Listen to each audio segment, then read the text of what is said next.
ओम नमो भगवते वासुदेवाय नमः। आप सभी को अपरा एकादशी की बहुत बहुत शुभकामनाएं। अपरा एकादशी को अचला एकादशी भी कहा जाता है। आज के इस वीडियो में आप सुनेंगे अपरा एकादशी व्रत कथा कि जो कोई व्यक्ति जहाँ कहीं भी एकादशी की कथा को श्रद्धापूर्वक सुनता है वह समस्त पापों से मुक्त हो जाता है। मान्यता है कि एकादशी व्रत को करने से व्रती को सभी प्रकार के पापों से मुक्ति मिल जाती है और वह मोक्ष को प्राप्त कर विष्णु धाम को प्राप्त होता है। आइए भक्तों, देर न करते हुए अपरा एकादशी व्रत कथा का प्रारंभ करते हैं। बोलिए विष्णु भगवान की जय, माता लक्ष्मी की जय, समस्त देवी देवताओं की जय। धर्मराज युधिष्ठिर हाथ जोड़कर भगवान श्री कृष्ण से कहते हैं, हे भगवान, हे मधुसूदन, आपने वैशाख मास के शुक्ल पक्ष की एकादशी अर्थात मोहिनी एकादशी के बारे में विस्तार पूर्वक बतलाया। अब आप कृपा करके ज्येष्ठ कृष्ण एकादशी का क्या नाम है तथा उसकी कथा क्या है, इस व्रत की विधि क्या है, इस व्रत को करने मात्र से क्या फल मिलता है, कृपा कर ये सब विस्तार पूर्वक कहिए। भगवान श्री कृष्ण कहने लगे, हे राजन, ज्येष्ठ मास के कृष्ण पक्ष की एकादशी को अचला एकादशी तथा अपरा एकादशी दोनों ही नामों से जाना जाता है, क्योंकि ये एकादशी अपार धन देने वाली है। जो मनुष्य इस व्रत को करते हैं वे संसार में प्रसिद्ध हो जाते हैं। शास्त्रों में कहा गया है कि अपरा एकादशी का व्रत करने से राजसूय यज्ञ, अश्वमेध यज्ञ, तीर्थ स्थान, गौदान, स्वर्णदान, अन्नदान आदि महान पुण्यों के बराबर फल मिल जाता है। ये व्रत उन पापों का भी नाश कर देता है जिन्हें युगों की साधना से भी मिटा पाना कठिन हो। जो व्यक्ति इस दिन उपवास रखकर भगवान विष्णु की आराधना करता है वह इस जीवन में यश, तेज, कीर्ति, धन और संतोष प्राप्त करता है और मृत्यु के बाद विष्णु लोक को जाता है। इस एकादशी का विशेष महत्व ये भी है कि इसका पुण्य केवल स्वयं तक सीमित नहीं रहता। जो इसे श्रद्धा से करता है वह अपने पूर्वजों को भी मुक्ति दिला सकता है और भटकती आत्माओं को भी मुक्ति दिला सकता है। श्री कृष्ण कहते हैं, मैं तुम्हें इसका महत्व बतलाता हूँ, ध्यान से सुनो। अपरा एकादशी के व्रत के प्रभाव से भ्रमत्या, भूतियोनि, दूसरे की निंदा आदि सब पाप दूर हो जाते हैं। इस व्रत के करने से परिस्त्री गमन, झूठी गवाही देना, झूठ बोलना, झूठे शास्त्र पढ़ना या बनाना, झूठा ज्योतिषी बनना तथा झूठा वैद्य बनना आदि सब पाप नष्ट हो जाते हैं। जो क्षत्रिय युद्ध से भाग जाए वे नरकगामी होते हैं, परंतु अपरा एकादशी का व्रत करने से वे भी स्वर्ग को प्राप्त हो जाते हैं। जो शिष्य गुरु से शिक्षा ग्रहण करते हैं फिर उनकी निंदा करते हैं वे अवश्य नरक में पड़ते हैं, मगर अपरा एकादशी का व्रत करने से वे भी इस पाप से स्वयं मुक्त हो जाते हैं।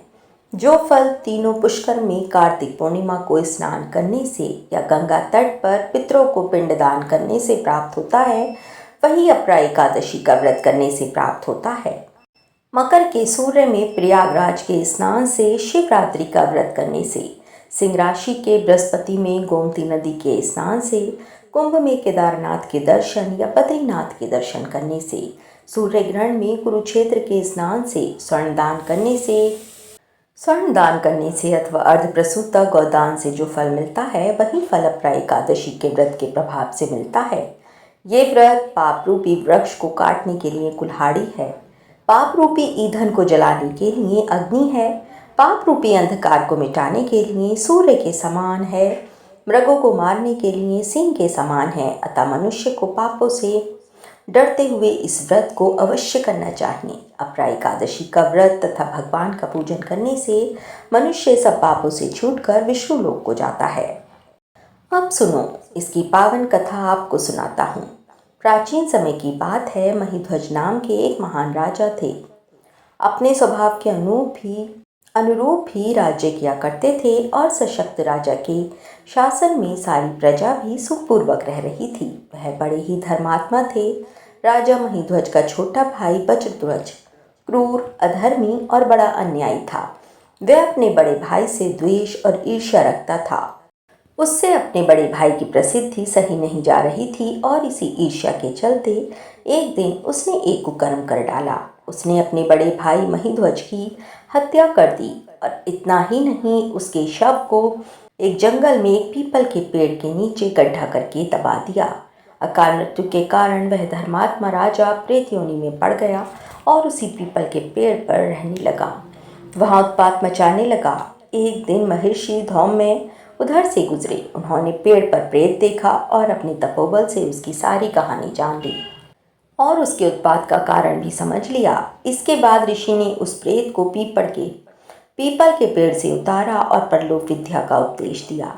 इसके अलावा ऋषि ने स्वयं ही राजा की प्रेत योनि से मुक्ति के लिए अपरा अर्थात अचला एकादशी का व्रत किया और उसे अगति से छुड़ाने के लिए, प्रेत योनि से मुक्ति दिलाने के लिए व्रत के समस्त पुण्य फल को प्रेत बने राजा को अर्पित कर दिया। इस पुण्य के प्रभाव से राजा अब प्रेत योनि से मुक्त हो चुका था और अब वह ऋषि धौम्य को धन्यवाद देता हुआ दिव्य देह धारण करके पुष्पक विमान से स्वर्गलोक को चला गया। भगवान श्री कृष्ण ने धर्मराज युधिष्ठिर से कहा, हे राजन, ये मैंने लोकहित के लिए बहुत ही पावन कथा कही है। इसे पढ़ने और सुनने से मनुष्य समस्त पापों से मुक्त हो जाता है। भगवान श्री कृष्ण कहते हैं, जो फल कार्तिक पूर्णिमा पर त्रिपुष्कर में स्नान करने या गंगा तट पर पितरों का पिंडदान करने से मिलता है, वही फल अपरा एकादशी का व्रत करने से मिल जाता है। भगवान श्री कृष्ण ने इस कथा को समाप्त करते हुए अपरा एकादशी के महात्म्य का वर्णन प्रारंभ किया।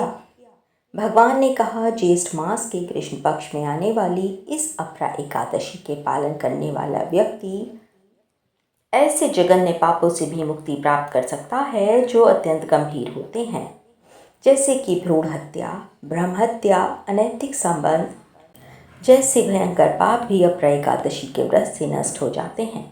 युद्ध क्षेत्र से भागे हुए क्षत्रिय को नरक की प्राप्ति होती है, किंतु अपरा एकादशी का व्रत करने से उसे भी स्वर्ग की प्राप्ति हो जाती है। चंद्र ग्रहण के समय कुरुक्षेत्र में स्नान करने से जो फल सिंह राशि वालों को प्राप्त होता है, वह फल अपरा एकादशी के व्रत के समान होता है। जो फल हाथी घोड़े के दान से तथा यज्ञ में स्वर्ण दान से मिलता है, वही फल एकमात्र अपरा एकादशी का व्रत रखने से मिल जाता है। गौ तथा भूमि या स्वर्ण के दान का फल भी इसके ही समान होता है। पाप रूपी वृक्षों को काटने के लिए अपरा एकादशी का व्रत कुल्हाड़ी के समान है। इसलिए मनुष्य को इस पवित्र एकादशी का उपवास अवश्य ही रखना चाहिए। ये व्रत सभी व्रतों में उत्तम है। अपरा एकादशी के दिन श्रद्धा और विश्वास के साथ भगवान श्री हरि का पूजन करना चाहिए, जिससे अंत में श्री विष्णुलोक की प्राप्ति हो।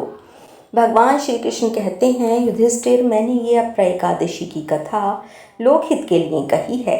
इसके पठन और श्रवण से सभी पाप नष्ट हो जाते हैं। जैसे ही भगवान श्री कृष्ण ने अपरा एकादशी की पावन कथा पूर्ण की, युधिष्ठिर महाराज की आंखों में श्रद्धा के भाव छलक उठे। सभा में उपस्थित हर श्रोता श्री कृष्ण के श्रीमुख से निकली हर पंक्ति को हृदय में उतार चुका था। भगवान श्री कृष्ण ने कहा, जो व्यक्ति श्रद्धा से अपरा एकादशी का व्रत रखता है और इसकी कथा का श्रवण करता है, वह समस्त पापों से मुक्त होकर उत्तम लोक को प्राप्त कर लेता है। ये व्रत समर्पण की परीक्षा है और भक्ति का प्रमाण भी। फिर उन्होंने अपना दिव्य रथ संभाला, शंखनाद हुआ और धीरे धीरे श्री कृष्ण का रथ आकाश में विलीन होने लगा। बोलिए कृष्ण भगवान की जय, विष्णु भगवान की जय।